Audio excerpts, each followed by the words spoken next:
सामने आ मादी का जरा खा मादी का फेस माशाअल्लाह चड़ेल मादी लाजवाब मादी लम्मी नोक छोटा सिर पतला वजूद निक्की दुंब लंबा पर बरीक नली हर चीज यार मादी च पूरी माशाअल्लाह लाजवाब बच्चा जेड़ा कटदी है वो ही मोर खांदा ला भी हो गया वीर ओके हो गया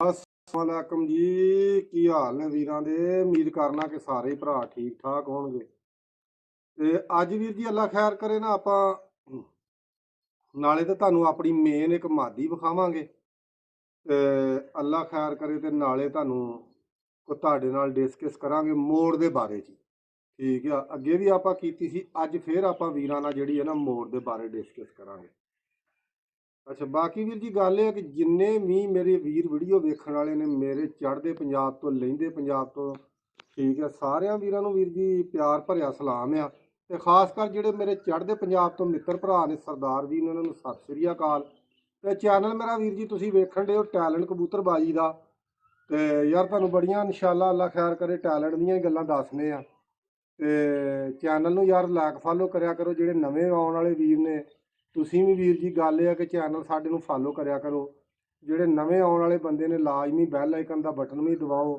ਤੇ ਪੁਰਾਣਿਆਂ ਦੇ ਅੱਗੇ ਕੀਤਾ ਹੋਇਆ ਤੇ ਵੀਡੀਓ ਸਾਰੀ ਵੇਖਿਆ ਕਰੋ ਯਾਰ ਆਪਣੇ ਭਰਾ ਨੂੰ ਜਿਹੜੀ ਹੈ ਨਾ ਸਪੋਰਟ ਕਰੋ ਠੀਕ ਆ ਤੇ ਅੱਜ ਤੁਹਾਨੂੰ ਆਪਣੀ ਮੇਨ ਮਾਦੀ ਵਿਖਾਉਣੀ ਆ ਚੜੇਲ ਬਰੀਡ ਦੀ ਆਪਾਂ ਤੁਹਾਨੂੰ ਇੱਕ ਨਾ ਮੇਨ ਜਿਹੜੀ ਚੜੇਲ ਮਾਦੀ ਹੈ ਨਾ ਉਹਦਾ ਭਰਾਵਾਂ ਨੂੰ ਸ਼ੌਕ ਕਰਾਉਣਾ ਵਾ ਕਿ ਜਿਹੜੀ ਇਸ ਟਾਈਮ ਲਾਜਵਾਬ ਮੇਰੇ ਕੋਲ ਮਾਸ਼ਾਅੱਲਾ ਜਿਹੜੀ ਸਾਰੀ ਬਰੀਡ ਜਿਹੜੀ ਹੈ ਨਾ ਮੇਰੇ ਕੋਲ ਚੱਲਣ ਡਈ ਆ ਠੀਕ ਆ ਉਸ ਮਾਦੀ ਦਾ ਭਰਾਵਾਂ ਨੂੰ ਸ਼ੌਕ ਕਰਾਉਣਾ ਤੇ ਬਹੁਤ ਹੀ ਲਾਜਵਾਬ ਮਾਦੀ ਉੱਡਦੀ ਆ ਯਕੀਨ ਕਰਕੇ ਜਦੋਂ ਲਾਜਵਾਬ ਬੱਚੇ ਡਾਉਂਦੀ ਆ ਮੇਰੇ ਖਿਆਲ 'ਚ ਮੇਰਾ ਇਹ ਚੈਲੰਜ ਆ ਕਿ ਇਨਸ਼ਾਅੱਲਾ ਅੱਲਾ ਪਾਕ ਦੇ ਹੁਕਮ ਨਾਲ ਇਹ ਘੱਟ ਘਰਾਂ 'ਚ ਇਸ ਤਰ੍ਹਾਂ ਦੀਆਂ ਮਾਦੀਆਂ ਹੋਣਗੀਆਂ ਇਹ ਏਡੀ ਚੰਗੀ ਮਾਦੀ ਆ ਤੇ ਅੱਲਾ ਖੈਰ ਕਰੇ ਇਹਦਾ ਆਪਾਂ ਵੀਰਾਂ ਨੂੰ ਸ਼ੌਕ ਕਰਾਵਾਂਗੇ ਪੂਰੇ ਭਾਰ ਦੇ ਨਾਲ ਅੱਜ ਮੈਂ ਵੀਰਾਂ ਨੂੰ ਨਾ ਬਹੁਤ ਸਾਰੇ ਵੀਰਾਂ ਦੇ ਕਮੈਂਟ ਆਉਂਦੇ ਨੇ ਕਿ ਉਸਤਾਦ ਜੀ ਤੁਸੀਂ ਵੱਡਿਆਂ ਕਬੂਤਰਾਂ ਦਾ ਸ਼ੌਕ ਨਹੀਂ ਕਰਾਉਂਦੇ ਜੋੜਿਆਂ ਦਾ ਸ਼ੌਕ ਨਹੀਂ ਕਰਾਉਂਦੇ ਤੇ ਯਾਰ ਇਹ ਮਾਦੀ ਨਾ ਮੈਂ ਜੋੜਾ ਪਾੜ ਕੇ ਛੱਡਿਆ ਸੀ ਬਸ ਅੱਲਾ ਹੀ ਰੱਖ ਗਿਆ ਉਦੋਂ ਤੁਹਾਨੂੰ ਅਗਲੀ ਵੀਡੀਓ ਦੇ ਵਿੱਚ ਵੀ ਦੱਸਿਆ ਕਿ ਉਦੋਂ ਬਿੱਲੀ ਨੇ ਬੱਚੇ ਦੋ ਮਾਰੇ ਨੇ ਹੈ ਸੀ ਬਲੂੰਗੜਾ ਜਿਹਾ ਤੇ ਉਹ ਆਪਣੇ ਵਰਗੇ ਹੀ ਦੋ ਬੱਚੇ ਖਾ ਕੇ ਤੇ ਜਾਂਦਾ ਰਿਹਾ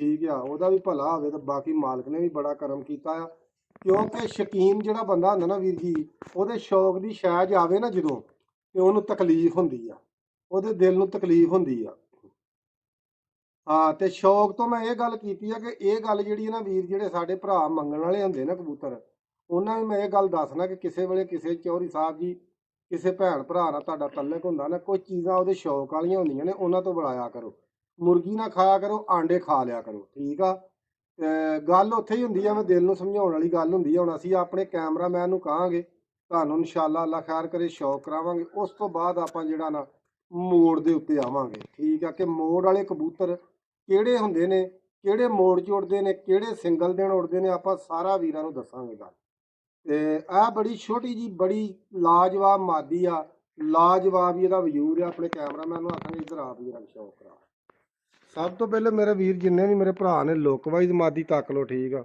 ਲੋਕਵਾਈਜ਼ ਤੱਕੋ ਮਾਦੀ ਦੀ ਲੋਕੇਸ਼ਨ ਤੱਕ ਲੋ ਠੀਕ ਆ ਫਿਰ ਮੈਂ ਵੀਰਾਂ ਨੂੰ ਅੱਲਾ ਖੈਰ ਕਰੇ ਜੀ ਇਹਦੀ ਅੱਖ ਦਾ ਸ਼ੌਕ ਕਰਾਉਣਾ ਲਾਗੇ ਕਰਕੇ ਇਹਦੀ ਅੱਖ ਦਾ ਸ਼ੌਕ ਕਰੋ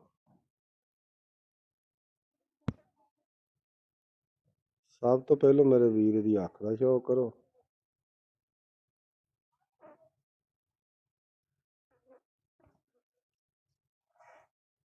ਦੂਸਰੀ ਅੱਖ ਦਾ ਵੀ ਸ਼ੌਕ ਕਰ ਲਓ ਦੂਸਰੀ ਦਾ ਵੀ ਤੁਹਾਨੂੰ ਕਰਾਉਣਾ ਇਹ ਅੱਖ ਦਾ ਸ਼ੌਕ ਕਰੋ ਵੀਰ ਜੀ ਮਾਦੀ ਮਾਸ਼ਾਅੱਲਾ ਯਕੀਨ ਕਰਕੇ ਜਾਣੋ ਵੀ ਮੇਰੀ ਇਸ ਦੇਖੋ ਜੀ ਕੁਝ ਚੀਜ਼ਾਂ ਪਿਆਰ ਵਾਲੀਆਂ ਹੁੰਦੀਆਂ ਨੇ ਤੇ ਮੇਰੇ ਬੜੇ ਪਿਆਰ ਵਾਲੀ ਮਾਦੀ ਆ ਯਾਰ ਮਾਸ਼ਾਅੱਲਾ ਤੇ ਜਿੰਨੇ ਵੀ ਮਾਦੀ ਇਸ ਨੇ ਵੀਰ ਜੀ ਬੱਚੇ ਕੱਢਣੇ ਆ ਮਾਸ਼ਾਅੱਲਾ ਕੁੰਦਾ ਤੱਕੋ ਕੰਨੀ ਤੱਕੋ ਕਿੱਥੋਂ ਤੱਕ ਗਈ ਲਾਜਵਾਬ ਕੁੰਦੇ ਦੀ ਕੱਟੀ ਹੈ ਥੱਲੇ ਕਿਉਂਕਿ ਜੋੜੇ ਮੇਰੇ ਜਿਹੜੇ ਵਿਹੜੇ ਦੇ ਵਿੱਚ ਖੁੱਲੇ ਹੁੰਦੇ ਨੇ ਮੈਂ ਖੋਲਣੇ ਹੁੰਦੇ ਲਾਜ਼ਮੀ ਫਿਰ ਸਾਰੇ ਵਿਹੜੇ 'ਚ ਫਿਰਦੇ ਰਹਿੰਦੇ ਨੇ ਮਿੱਟੀ ਮੁੱਟੀ ਖਾ ਸੀਮਟ ਖਾ ਉਹ ਕਬੂਤਰਾਂ ਦੀ ਜਿਹੜੀ ਇਹਨਾਂ ਰਹਿੰਦੀ ਆ ਵਿਟਾਮਿਨ ਪੂਰੇ ਰਹਿੰਦੇ ਨੇ ਠੀਕ ਆ ਤੱਕੋ ਮਾਸ਼ਾਅੱਲਾ ਦੁੰਬ ਬੰਦ ਹੀ ਰੱਖਦੇ ਨੇ ਉੱਡਦੇ ਵੀ ਇਹ ਬੰਦ ਕਰਕੇ ਹੀ ਨੇ ਥੋੜੀ ਜਿਹੀ ਖੋਲ ਕੇ ਉੱਡਦੇ ਆ ਤੇ ਬਾਕੀ ਪੰਜਾ ਤੱਕੋ ਮਾਦੀ ਦਾ ਮਾਸ਼ਾਅੱਲਾ ਗਿੱਟੀਆਂ ਤੱਕੋ ਪੰਜਾ ਤੱਕੋ ਮਾਸ਼ਾਅੱਲਾ ਬਰੀਕ ਗਿੱਟੀਆਂ ਤੇ ਬਰੀਕ ਹੀ ਪੰਜਾ ਤੱਕੋ ਮਾਸ਼ਾਅੱਲਾ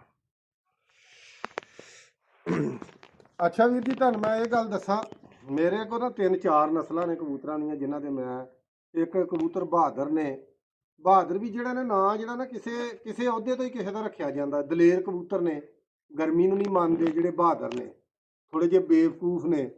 ਤੇ ਵੀਰ ਜੀ ਗੱਲ ਦੱਸਾਂ ਕੀ ਆ, ਅੱਜ ਮੈਂ ਤੁਹਾਨੂੰ ਇਹ ਵੀ ਗੱਲ ਦੱਸ ਦਿੰਦਾ ਕਿ ਬੇਵਕੂਫ ਜਿਹੜਾ ਬਹਾਦਰ ਬੰਦਾ ਹੁੰਦਾ ਨਾ, ਬੇਵਕੂਫ ਜ਼ਰੂਰ ਹੁੰਦਾ ਹੈ। ਅਕਲਮੰਦ ਬੰਦੇ ਦਾ ਕੰਮ ਹੀ ਕੋਈ ਨਹੀਂ ਬਹਾਦਰੀ ਕਰਨੀ। ਠੀਕ ਆ, ਬਹਾਦਰ ਹਮੇਸ਼ਾ ਹੀ ਬੇਵਕੂਫ ਹੀ ਹੁੰਦੇ। ਠੀਕ ਆ, ਤੇ ਜਿਹੜੇ ਬਹਾਦਰ ਕਬੂਤਰ ਨੇ ਨਾ, ਇਹ ਬਹੁਤ ਥੋੜੇ ਜਿਹੇ ਬੇਵਕੂਫ ਇਸ ਤੋਂ ਨੇ। ਇਹਨਾਂ ਜਿਵੇਂ ਜਿਵੇਂ ਗਰਮੀ ਪੈਣੀ ਹੈ ਨਾ, ਉਵੇਂ ਉਵੇਂ ਮੱਚਣਾ ਹੈ। ਠੀਕ ਆ, ਜਾਨ ਜਾਂਦੀ ਹੈ ਤੇ ਜਾਵੇ, ਲੇਕਿਨ ਇਹਨਾਂ ਗਰਮੀ ਤੋਂ ਪਿੱਛਾ ਨਹੀਂ ਹਟਣਾ। ਠੀਕ ਆ, ਇਹਨਾਂ ਦਾ ਨਾਂ ਇਸ ਤੋਂ ਬਹਾਦਰ ਰੱਖਿਆ ਗਿਆ ਵਾ। ਇਹ ਮੇਰੀਆਂ ਚੜੇਲਾਂ ਨੇ, ਮਾਸ਼ਾਅੱਲਾ, ਅੱਲਾ ਖੈਰ ਕਰੇ। ਇਹਨਾਂ ਦੇ ਵਿੱਚ ਵੀ ਮੈਂ ਗਾਂ ਅੱਗੋਂ ਜਿਹੜੇ ਇਹਨਾਂ ਦੇ ਇਹਦੇ ਬੱਚੇ ਮਾਦੀ ਦੇ ਨਿਕਲਦੇ ਆ ਨਾ, ਹੁਣ ਇਹਦਾ ਮੈਂ ਸਾਹ ਥੋੜਾ ਜਿਹਾ ਦਵਾਇਆ ਇਹਨੂੰ, ਅੱਲਾ ਖੈਰ ਕਰੇ। ਮੈਂ ਕਿਹਾ ਕੋਈ ਮਹੀਨਾ ਕੇ ਸਾਹ ਲੈ ਲੇ, ਮਹੀਨਾ 1.5 ਮਹੀਨਾ, ਉਸ ਤੋਂ ਬਾਅਦ ਇਹਨੂੰ ਫੇਰ ਜੋੜੇ ਲਾਵਾਂਗੇ। ਠੀਕ ਆ, ਇਹਦੀਆਂ ਫੇਰ 2 ਝੋਲੀਆਂ ਕਢਾਵਾਂਗੇ। ਹੁਣ ਜਿਹੜਾ ਮੇਰਾ ਬੱਚਾ ਵਸਤੀਓਂ ਜਿੱਤਿਆ ਨਾ, ਉਹ ਵੀ ਇਸੇ ਮਾਦੀ ਦਾ ਵਾ। ਠੀਕ ਆ, ਔਰ ਜਿਹੜਾ ਅੱਡੇ ਤੇ ਲਾਇਆ ਸੀ ਬੱਚਾ, ਉਦੋਂ ਟਾਈਮ ਘਟਾ ਕੇ, ਤੇ ਉਦੋਂ ਉੱਥੇ 5 ਇੱਕੀਆਂ ਦੇ ਹਾਰ ਜਿੱਤ ਹੋ ਗਈ, 213 ਚੱਲ ਗਿਆ। 7 ਵਜੇ ਬਹਾ ਕੇ ਲਿਆਂਦਾ, ਲੇਕਿਨ ਫਾਇਦਾ ਕੀ ਹੋਇਆ? ਕੋਈ ਫਾਇਦਾ ਨਹੀਂ ਹੋਇਆ। ਗੱਲ ਤੇ ਮੈਦਾਨ ਦੀ ਆ, ਭਾਵੇਂ ਵੀਰ ਜੀ ਮੇਰਾ ਹੋਵੇ, ਭਾਵੇਂ ਮੇਰੇ ਸਕੇ ਭਰਾ ਦਾ ਹੋਵੇ, ਭਾਵੇਂ ਕਿਸੇ ਸੱਜਣ ਬੇਲੀ ਦਾ ਹੋਵੇ। ਕਬੂਤਰ ਮੈਦਾਨੀ, ਜਦੋਂ ਮੈਦਾਨ ਕਬੂਤਰ ਹੈ ਜਾਂ ਬੰਦਾ ਆ, ਮੈਦਾਨੀ ਆ। ਜਦੋਂ ਮੈਦਾਨ ਛੱਡ ਕੇ ਵੀਰ ਜੀ ਕਿਸ ਅੱਗੇ ਤੇ ਫਾਇਦਾ? ਹੁਣ ਮੈਦਾਨ 'ਚ ਜਾਣ ਦਾ ਨੁਕਸਾਨ ਹੋਇਆ, ਉੱਥੇ 7 ਵਜੇ ਬਹਿਣ ਦਾ ਉਹਦਾ ਕੀ ਫਾਇਦਾ ਆ? ਇਹ ਤਾਂ ਮੈਂ ਆਪ ਗੱਲਾਂ ਕਰਨਾ ਵਾ। ਠੀਕ ਆ, ਕਿ ਵੀਰ ਜੀ ਗੱਲ ਇਹ ਕਿ ਮੈਦਾਨੀ ਸ਼ੈ ਜਿਹੜੀ ਹੈ ਨਾ, ਉਹ ਕੰਮ ਕਰਦੀ ਆ। ਉਦੋਂ ਮਾਰੀ ਚਵਲ ਹੀ ਸੂ, ਤੇ 100 ਵਾਧੇ ਘਾਟੇ ਹੋ ਜਾਂਦੇ ਨੇ। ਹਾਲਾਂਕਿ ਵਸਤੀਆਂ ਜਿੱਤਿਆ ਸੀ ਉਦੋਂ ਬੜਾ ਲਾਜਵਾਬ ਹੋ ਕੇ, ਐਡਾ ਲਾਜਵਾਬ ਹੋ ਕੇ ਜਿੱਤਿਆ, ਯਕੀਨ ਕਰਕੇ। ਜਦੋਂ 3:30 ਵਜੇ ਕਬੂਤਰ ਕਮਜ਼ੋਰ ਹੋਏ, 6 ਵਜੇ ਮੈਦਾਨ ਵਿਹਲਾ ਹੋਇਆ। ਠੀਕ ਆ, ਤੇ 3:30 ਵਜੇ ਤੋਂ ਲੈ ਕੇ 6 ਵਜੇ ਤੱਕ ਕਬੂਤਰਾਂ ਦੇ ਨੇੜੇ ਹੀ ਨਹੀਂ ਬੱਚਾ ਲੱਗਾ, ਲੱਭਿਆ ਹੀ ਨਹੀਂ ਉਹਨਾਂ ਨੂੰ ਯਾਰ। ਤੇ ਉੱਥੋਂ ਹੁਣ 3:45 ਵਜੇ ਕੱਲਾ ਹੀ ਕੁੜੀ ਹਵਾ ਮਾਸ਼ਾਅੱਲਾ ਗੇੜ ਕੇ, ਕੱਲਾ ਗੇੜ ਕੇ ਗਿਆ ਵਾ। ਉੱਤੋਂ ਪਤਾ ਨਹੀਂ ਕੀ ਵਾਗੜਾ ਵਗਿਆ ਸੀ, ਹਟ ਗਿਆ, 13 'ਚ ਚਲ ਗਿਆ, ਤੇ ਲੱਭ ਗਿਆ। ਇਹ ਵੀ ਬੜੀ ਗੱਲ ਆ। ਉੱਥੇ ਕੁੜੀ ਹਵੇ ਦਾ ਪੁੱਤ ਮਾਸ਼ਾਅੱਲਾ 7 ਵਜੇ ਬੈਠਾ, ਪੌਣੇ 7 ਵਜੇ 6:40 ਤੇ। ਹੁਣ ਕੱਲ ਉਹਦੀ ਵਰੀ ਕਰਾਈ ਆ, ਫੇਰ ਉੱਥੇ 3-4 ਦਿਨਾਂ ਬਾਅਦ। ਉਹ ਵੀ ਵੀਡੀਓ ਤੁਸੀਂ ਲੱਗੀ ਵੇਖ ਹੀ ਲਈ ਆ। ਅੱਛਾ, ਮੈਂ ਨਾ ਗਿਆ ਸਾਂ ਕਿ ਯਾਰ ਨਾ ਟਾਈਮ ਨਾਲ ਲਾ ਕੇ 10-11 ਜੀ ਢਾਂਗੀ ਨੂੰ ਮੰਨ ਲੈਂਦੇ ਨੇ। ਕੱਲ ਮੰਨਿਆ ਹੀ ਨਹੀਂ, ਜਿਉਂ ਸੁਬਾਹ ਦਾ ਛੱਡਿਆ, ਇੱਕ ਗਰਮ ਗਰਮ ਹੋ ਗਿਆ ਸੀ। ਜਿਉਂ ਸਵੇਰ ਦਾ ਛੱਡ ਦਿੱਤਾ 7 ਵਜੇ, ਸ਼ਾਮੀ 7 ਵੱਜ ਕੇ ਤੇ 16 ਮਿੰਟਾਂ ਤੇ ਬੈਠਾ। ਬਹੁਤ ਹੀ ਲਾਜਵਾਬ ਉੱਡ ਕੀਤੀ, ਛੋਟਾ ਜਿਹਾ ਬੱਚਾ ਵਾ। ਠੀਕ ਆ, ਐਸੇ ਹੀ ਮਾਦੀ ਦਾ ਬੱਚਾ ਵਾ। ਆਹ ਜਿਹੜੀ ਮਾਦੀ ਮੇਰੇ ਹੱਥ 'ਚ ਨਾ, ਔਰ ਯਕੀਨ ਕਰਕੇ ਜਿਹੜਾ ਜਿਸ ਕਬੂਤਰ ਨਾਲ ਵੀ ਲਾਈ ਆ, ਤੇ ਚੌਰੀ ਸਾਹਿਬ ਜੀ ਇਸ ਮਾਦੀ ਨੇ ਵੱਧ ਸੋ ਵੱਧ ਬੱਚਾ ਡਾਇਆ ਵਾ। ਤੇ ਵੀਰ ਜੀ ਇੱਕ ਹੋਰ ਮੈਂ ਅੱਜ ਗੱਲ ਦਾ ਦੱਸ ਦਿਆਂ ਭਰਾਵਾਂ ਨੂੰ, ਕੁਛ ਕਬੂਤਰ ਹੁੰਦੇ ਨੇ, ਉਹ ਸਿਰਫ ਨਾ ਸਿਰਫ ਸਿੰਗਲ ਦਿਨ ਦੀ ਬਾਜੀ ਉੱਡ ਸਕਦੇ ਨੇ। ਅੱਛਾ, ਇਹ ਕਬੂਤਰਾਂ ਦੇ ਵਿੱਚ ਜਰਾਸੀਮ ਹੁੰਦੇ ਨੇ ਜਿਹੜੇ, ਕੁਛ ਕਬੂਤਰ ਜਿਹੜੇ ਨੇ, ਉਹ ਜਦੋਂ ਮੋੜ ਪੈ ਜਾਏਗਾ ਨਾ, ਤੇ ਮੋੜ ਦੇ ਵਿੱਚ ਬਹੁਤ ਲਾਜਵਾਬ ਉੱਡ ਕਰਨਗੇ, ਬੜਾ ਲਾਜਵਾਬ ਮੋੜ ਉੱਡਣਗੇ, ਹਾਰ ਜਿੱਤ ਬਣੀ ਆ। ਉਹ ਕਬੂਤਰ ਹੋਰ ਹੁੰਦੇ ਨੇ ਯਾਰ। ਤੇ ਹੁਣ ਆਪਾਂ ਹੁਣੇ ਅੱਲਾ ਖੈਰ ਕਰੇ ਜੁੜੇ ਰਹੋ ਨਾਲ, ਮੋੜ ਦੇ ਹਵਾਲੇ ਨਾਲ ਗੱਲ ਕਰਨੇ ਆ ਕਿ ਮੋੜ ਯਾਰ, ਮੋੜ ਮੈਂ ਵੀਰਾਂ ਨੂੰ ਉਧਰ ਲਾਉਣ ਦਾ ਤਰੀਕਾਕਾਰ ਦੱਸਿਆ, ਤੇ ਮੈਂ ਇਹ ਗੱਲ ਦੱਸਣੀ ਚਾਹੁੰਦਾ ਆਪਣੇ ਵੀਰਾਂ ਨੂੰ ਕਿ ਸਭ ਤੋਂ ਪਹਿਲੋਂ ਗੱਲ ਇਹ ਆ ਕਿ ਮੋੜ ਦੀ ਆਪਾਂ ਗੱਲ ਕਰਨੇ ਆ ਕਿ ਮੋੜ 'ਚ ਸਿੰਗਲ ਦਿਨ ਦੇ ਵਿੱਚ ਵੀ ਤੁਹਾਨੂੰ ਕਬੂਤਰ ਛੱਡਣ ਦੀ ਜਾਂਚ ਹੋਵੇਗੀ ਨਾ, ਤੇ ਫੇਰ ਹੀ ਮੋੜ ਦੇ ਵਿੱਚ ਤੁਹਾਡਾ ਕਬੂਤਰ ਉੱਡੇਗਾ ਵੀ, ਤੇ ਮੋੜ ਵੀ ਚੁੱਕੇਗਾ, ਫੇਰ ਹੀ ਮੋੜ 'ਚ ਜਾਵੇਗਾ ਵੀ।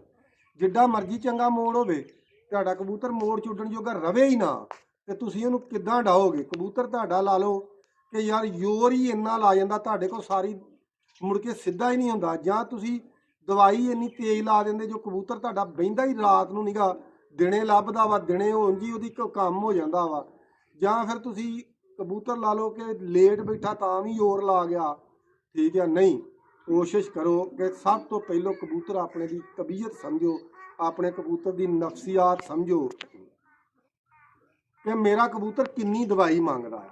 ਠੀਕ ਆ, ਕਿੰਨੀ ਕੁ ਮੈਂ ਦਵਾਈ ਲਾਵਾਂਗਾ, ਮੇਰਾ ਕਬੂਤਰ ਸ਼ਾਮੀ ਘਰ ਬਹਿ ਜਾਏਗਾ, ਟਾਈਮੋ ਟਾਈਮ ਬਹਿ ਜਾਏਗਾ। ਫਿਰ ਤੁਹਾਨੂੰ ਇੰਨਾ ਪਤਾ ਹੋਣਾ ਚਾਹੀਦਾ ਕਿ ਯਾਰ ਮੈਂ ਇੰਨਾ ਕੁ ਕਬੂਤਰ ਨੂੰ ਆਪਣੇ ਨੂੰ ਛੇੜ ਕੇ ਛੱਡਾਂ, ਇੰਨੇ ਵਜੇ ਬਹਿ ਜਾਏਗਾ। ਤੁਹਾਡਾ ਕਬੂਤਰ ਜਿੰਨਾ ਫਰੈਸ਼ ਬਹੇਗਾ, ਮੋੜ ਚੁੱਕਣ ਜੋਗਾ ਹੋਏਗਾ। ਮੋੜ ਸਾਡਾ ਦੱਸਣ ਦਾ ਵੀ ਤਾਂ ਫਾਇਦਾ ਕਿ ਤੁਸੀਂ ਕਬੂਤਰ ਨੂੰ ਮੋੜ ਜੋਗਾ ਛੱਡ ਦਿਓ। ਠੀਕ ਹੈ, ਕੋਸ਼ਿਸ਼ ਕਰੋ ਦਵਾਈ ਉਸ ਹਿਸਾਬ ਨਾਲ ਲਾਓ, ਕਿਉਂਕਿ ਜਿਹੜਾ ਬੰਦਾ ਖੜਕਾ ਮਾਰਦਾ ਉਹਨੂੰ ਵੀਰ ਜੀ ਪਤਾ ਹੁੰਦਾ ਵਾ ਕਿ ਮੇਰਾ ਕਬੂਤਰ ਜਿਹੜਾ ਨਾ ਕਿੰਨਾ ਕੁ ਉੱਡ ਸਕਦਾ। ਠੀਕ ਆ, ਕਈ ਉਹ ਵੀ ਬੰਦੇ ਹੁੰਦੇ ਨੇ ਕਿ ਜਿਨ੍ਹਾਂ ਦੇ 10-11 ਵਜੇ ਤੱਕ ਘਰ ਕਬੂਤਰ ਉੱਡਦੇ ਨੇ, 10-11 ਵਜੇ ਤੱਕ, ਤੇ ਉਹ ਬਾਜੀ 'ਚ ਛੱਡ ਕੇ ਬਾਜੀ ਜਿੱਤ ਵੀ ਲੈਂਦੇ ਨੇ। ਸ਼ਾਮਾਂ ਨੂੰ ਵੀ 7-7 ਵਜੇ ਵੀ ਉਹ ਬਾਜ਼ੀਆਂ ਜਿੱਤ ਲੈਂਦੇ ਨੇ। ਉਹਨਾਂ ਨੂੰ ਪਤਾ ਹੁੰਦਾ ਕਿ ਸਾਡੇ ਕਬੂਤਰ ਨੂੰ ਜਦੋਂ ਦਵਾਈ ਲੱਗੀ ਇਹਨੇ ਇੰਨਾ ਕੁ ਉੱਡ ਲੈਣਾ ਵਾ। ਤੇ ਬਾਕੀ ਵੀਰ ਜੀ ਅੱਲਾ ਖੈਰ ਕਰੇ। ਕੁਛ ਮੇਰੇ ਵੀਰ ਜਿਹੜੇ ਨਾ ਕਮੈਂਟ ਕਰਦੇ ਨੇ, ਉਹਨਾਂ ਦੀ ਨਾ ਇੰਗਲਿਸ਼ ਮੈਨੂੰ ਪੜ੍ਹਨੀ ਆਉਂਦੀ ਆ ਤੇ ਨਾ ਵੀਰ ਜੀ ਕੋਈ ਸਮਝ ਲੱਗਦੀ ਆ ਵੀ ਇਹਨਾਂ ਨੇ ਕੀ ਲਿਖ ਦਿੱਤਾ ਵਾ। ਤੇ ਕੋਸ਼ਿਸ਼ ਕਰਿਆ ਕਰੋ ਯਾਰ ਕਮੈਂਟ ਜਿਹੜਾ ਆ ਕਿਸੇ ਹਿਸਾਬ ਕਿਤਾਬ ਨਾਲ, ਜੇ ਕਿਸੇ ਵੀਰ ਨੂੰ ਨਾ ਕਰਨਾ ਆਵੇ ਤੇ ਉਹ ਵੀਰ ਜੀ ਕਿਸੇ ਕੋ ਕਰਾ ਲਿਆ ਕਰੋ। ਤੇ ਕੁਛ ਇੱਕ ਵੀਰ ਮੇਰਾ ਕਮੈਂਟ ਤੇ ਲੱਗਾ ਸੀ, ਕਮੈਂਟ ਕਿ ਉਹਨੇ ਕੀਤਾ ਸੀ ਕਿ ਜਿਹੜਾ ਜ਼ਿਮੀਂਦਾਰ ਬੰਦਾ ਨਾ ਕਬੂਤਰ ਨਹੀਂ ਡਾ ਸਕਦਾ। ਗੱਲ ਵਾਕਈ ਯਾਰ ਤੇਰੀ ਸੱਚੀ ਆ। ਜ਼ਿਮੀਂਦਾਰ ਬੰਦਾ ਕਬੂਤਰ ਨਹੀਂ ਡਾ ਸਕਦਾ, ਠੀਕ ਆ। ਕਬੂਤਰ ਬੰਦਾ ਡਾ ਹੀ ਹੋ ਸਕਦਾ ਵਾ ਜਿਹੜਾ ਵੀਰ ਜੀ ਆਪਣਾ ਘਰੋਂ ਨੁਕਸਾਨ ਕਰ ਲਵੇ, ਠੀਕ ਆ। ਉਹ ਬੰਦਾ ਕਬੂਤਰ ਡਾ ਸਕਦਾ ਆ। ਤੇ ਜਿਹਨੂੰ ਘਰੋਂ ਨੁਕਸਾਨ ਕਰਨਾ ਨਹੀਂ ਨਾ ਆਉਂਦਾ ਉਹ ਵਾਕਈ ਨਹੀਂ ਕਬੂਤਰ ਡਾ ਸਕਦਾ। ਭਾਵੇਂ ਕੋਈ ਜ਼ਿਮੀਂਦਾਰ ਸਾਡਾ ਭਰਾ ਵਾ, ਸਾਰੇ ਜ਼ਿਮੀਂਦਾਰ ਹੀ ਨੇ ਯਾਰ ਜਿਹੜੇ ਸਾਡੀ ਵੀਡੀਓ ਵੇਖਦੇ ਨੇ। ਬਹੁਤ ਸਾਰੇ ਜ਼ਿਮੀਂਦਾਰਾਂ ਨੇ ਕਬੂਤਰ ਰੱਖੇ ਨੇ ਤੇ ਕਬੂਤਰ ਡਾਉਂਦੇ ਵੀ ਨੇ, ਲੇਕਿਨ ਉਹ ਆਪਣਾ ਵੀਰ ਜੀ ਗੱਲ ਟਾਈਮ ਦਿੰਦੇ ਨੇ। ਕਬੂਤਰ ਉੱਡਣਾ ਹੀ ਤਾਂ ਵਾ ਜਦੋਂ ਤੁਸੀਂ ਟਾਈਮ ਦੇਣਾ ਵਾ। ਜਦੋਂ ਟਾਈਮ ਨਹੀਂ ਨਾ ਦੇਣਾ ਫਿਰ ਕਬੂਤਰ ਨਹੀਂ ਤੁਹਾਡਾ ਉੱਡ ਸਕਦਾ। ਇਹ ਮੈਂ ਤੁਹਾਨੂੰ ਗਰੰਟੀ ਨਾਲ ਕਹਿ ਦਿੰਦਾ ਵਾ, ਠੀਕ ਆ। ਤੇ ਇਨਸ਼ਾਅੱਲਾ ਗੱਲਾਂ ਹੁੰਦੀਆਂ ਰਹਿਣਗੀਆਂ। ਜਿਹੜੀ ਗੱਲ ਦੀ ਸਮਝ ਨਾ ਆਵੇ ਮੈਸੇਜ ਕਰ ਦਿਆ ਕਰੋ, ਪੁੱਛ ਲਿਆ ਕਰੋ ਤੇ ਇਨਸ਼ਾਅੱਲਾ ਆਪਾਂ ਵੀਰਾਂ ਨੂੰ ਕੋਈ ਨਾ ਕੋਈ ਗੱਲ ਜਿਹੜੀ ਆ ਚੰਗੀ ਤੋਂ ਚੰਗੀ ਆਪਾਂ ਸ਼ੇਅਰ ਕਰਦੇ ਰਵਾਂਗੇ, ਠੀਕ ਆ। ਅੱਜ ਦੇ ਬਾਰੇ ਆਪਾਂ ਇੰਨੀ ਕੀ ਦੱਸਾਂਗੇ। ਹੁਣ ਬਾਕੀ ਅੱਲਾ ਖੈਰ ਕਰੇ। ਬਾਜ਼ੀਆਂ ਅੱਲਾ ਪਾਕ ਨੇ ਬਹੁਤ ਦਿੱਤੀਆਂ ਨੇ, ਬਹੁਤ ਜਿੱਤੇ ਵੀ ਆ, ਹਰੇ ਵੀ ਆ। ਯਾਰ ਹਾਰ ਜਿੱਤ ਇੱਕ ਗੇਮ ਦਾ ਹਿੱਸਾ ਵਾ, ਕੋਈ ਲਾਉਣਾ ਨਹੀਂ ਯਾਰ। ਬਾਕੀ ਵੀਰ ਜੀ ਇਨਸ਼ਾਅੱਲਾ ਅੱਲਾ ਖੈਰ ਕਰੇ।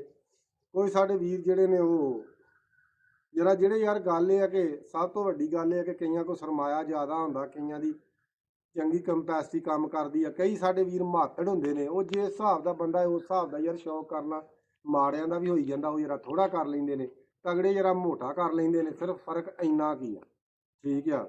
ਬਾਕੀ ਯਾਰ ਦੁਆ ਅਸੀਂ ਕਰਨੇ ਆ ਕਿ ਜਿੰਨੇ ਸਾਡੇ ਵੀਰ ਪ੍ਰਦੇਸਾਂ 'ਚ ਜਿੱਥੇ ਵੀ ਬੈਠੇ ਨੇ, ਸ਼ੌਕ ਸ਼ੌਕੀਨ ਲੋਕ ਹੀ ਨੇ ਜ਼ਿਆਦਾਤਰ। ਅਕਸਰੀਅਤ ਤੁਸੀਂ ਵੇਖ ਲਓ ਸ਼ੌਕੀਨ ਲੋਕ ਹੀ ਪ੍ਰਦੇਸਾਂ ਦੇ ਵਿੱਚ ਫਸੇ ਨੇ। ਪ੍ਰਦੇਸਾਂ ਦੇ ਵਿੱਚ ਸ਼ੌਕੀਨ ਹੀ ਲੋਕ ਫਸੇ ਨੇ, ਕਿਉਂਕਿ ਅੱਲਾ ਦੇ ਹੁਕਮ ਨਾਲ ਅਸੀਂ ਪਹਿਲੋਂ ਸਕੂਲੇ ਨਹੀਂ ਜਾਣਾ ਹੁੰਦਾ, ਉੱਥੋਂ ਤੱਕ ਅਸੀਂ ਜਾਣਾ ਨਹੀਂ ਤੇ ਜਿੱਥੋਂ ਤੱਕ ਕੱਲ ਨੂੰ ਕੋਈ ਨੌਕਰੀ ਚੰਗੀ ਲੱਭ ਜੇ, ਠੀਕ ਆ, ਜਾਂ ਕੋਈ ਬੰਦਾ ਆਪਣੇ ਅੱਲਾ ਖੈਰ ਕਰੇ ਮੁਲਕ ਦੇ ਵਿੱਚ ਕੋਈ ਕਾਰੋਬਾਰ ਕਰ ਲਵੇ। ਨਹੀਂ ਅਸੀਂ ਫਿਰ ਅੱਲਾ ਦੇ ਹੁਕਮ ਨਾਲ ਬਾਹਰ ਪ੍ਰਦੇਸਾਂ 'ਚ ਜਾਣਾ, ਸਾਨੂੰ ਫਿਰ ਝੱਲਦਾ ਹੀ ਪ੍ਰਦੇਸ ਆ। ਤੇ ਬਾਕੀ ਦੁਆ ਕਰਨੇ ਆ ਕਿ ਯਾਰ ਜਿਹੜੇ ਪਰਦੇਸੀ ਵੀਰ ਨੇ ਅੱਲਾ ਪਾਕ ਉਹਨਾਂ ਨੂੰ ਆਪਣੇ ਜ਼ੁਮਾਨ ਦੇ ਵਿੱਚ ਰੱਖੇ ਤੇ ਉਹਨਾਂ ਨੂੰ ਜਿੱਥੇ ਜਿੱਥੇ ਵੀ ਵੀਰ ਬੈਠੇ ਆ ਜਿਸ ਮਕਸਦ ਲਈ ਮੇਰੇ ਭਰਾ ਗਏ ਨੇ ਅੱਲਾ ਪਾਕ ਉਹਨਾਂ ਦਾ ਮਕਸਦ ਪੂਰਾ ਕਰੇ। ਤੇ ਲਵ ਯੂ ਹੋ ਗਿਆ ਵੀਰ ਜੀ, ਜੱਟ ਨੂੰ ਦੁਆਵਾਂ ਯਾਦ ਰੱਖਿਓ। ਇਨਸ਼ਾਅੱਲਾ ਅੱਗੋਂ ਮਿਲਾਂਗੇ ਵੀਰਾਂ ਨੂੰ ਨਵੀਂ ਵੀਡੀਓ ਦੇ ਵਿੱਚ। ਬਾਕੀ ਤੁਹਾਡੇ ਕਮੈਂਟਾਂ ਦਾ ਇੰਤਜ਼ਾਰ ਰਹੇਗਾ। ਜਿਹੜੀ ਸ਼ਾਇਦ ਮੇਰੇ ਵੀਰ ਪੁੱਛਣਗੇ ਉਹਦੇ ਬਾਰੇ ਆਪਾਂ ਦੱਸਾਂਗੇ, ਠੀਕ ਆ। ਕੋਈ ਮੁਸ਼ਕਲ ਨਹੀਂ ਆ, ਨੋ ਟੈਨਸ਼ਨ। ਅੱਲਾ ਖੈਰ ਕਰੇ।